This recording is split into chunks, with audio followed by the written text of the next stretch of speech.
नमस्कार, कवरेज 18 आप देख रहे हैं। मैं आपके साथ सागर मिश्रा। सरकार के बयान के बाद पूरे देश भर में बवाल मचा हुआ है और बवाल मचना तो लाजमी भी है, क्योंकि सरकार का यह कहना कि पूरे देश भर में एक भी मौतें ऑक्सीजन की कमी से नहीं हुई।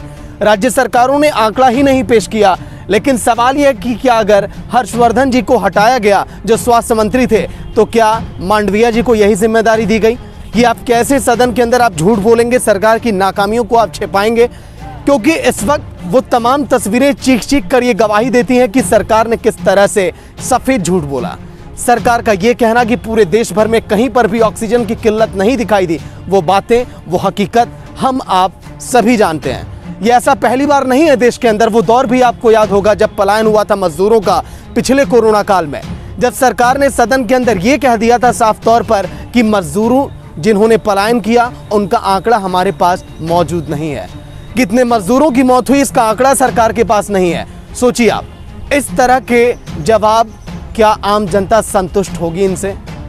कल के दिन जिस तरह से ईडी की छापेमारी दैनिक भास्कर के ऑफिस पर, और चाहे भारत समाचार की बात करें जो टीवी चैनल है, या फिर दैनिक भास्कर के, उनके ठिकानों पर छापेमारी केवल इसीलिए क्योंकि उन लोगों ने ऑक्सीजन की कमियों को, लोगों की मौतों को उजागर किया और सरकार के हर एक उस चेहरे को बेनकाब किया जहां पर सच को छुपाने की कोशिश की गई। सवाल यह है कि आखिर छापा उन्हीं पर क्यों जिन्होंने सच छापा? छापा केवल उन्हीं पर क्यों जिन्होंने ऑक्सीजन की खबरों को छापा? छापा आखिर अन्य चैनलों पर क्यों नहीं पड़ा? छापा आखिर उन चैनलों पर क्यों नहीं पड़ा जिन्होंने केवल सरकार की तारीफें की? क्या वहां पर ईडी की छापेमारी नहीं होनी चाहिए थी? वो भी ये छापेमारी वहां पे की गई जहां पर संपादक बैठते हैं, जहां पर खबरों को लिखा जाता है, जहां पर एडिटोरियल की टीम बैठती है।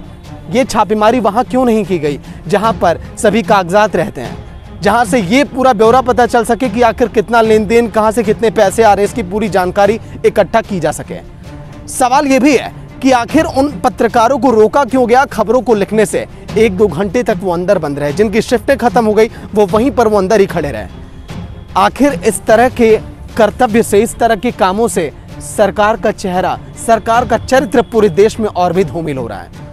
आम जनता ये सवाल कर रही है। कल के दिन हमने जिक्र भी किया अपने सोशल मीडिया पर, वहां पर हमने लिखा कि खबर वही है जो छपती नहीं है, खबर वही है जिसको छापने से रोका जाता है, बाकी सब पूरे देश भर में प्रचार है जो सरकार करवाना चाहती। चुनाव बेहद करीब है, 2022 का यूपी चुनाव, उसके बाद लोकसभा चुनाव। यूपी चुनाव में आपने देखा जिस तरह से कोरोना की मिसमैनेजमेंट को लेकर सीएम योगी दिल्ली तक तलब हुए थे, सवाल जवाब किए गए सरकार की तरफ से। लेकिन उसके बाद कुछ दिन के बाद पीएम मोदी का ये कहना यूपी के अंदर जाकर कि सीएम योगी ने कोरोना पर बेहतर काम किया।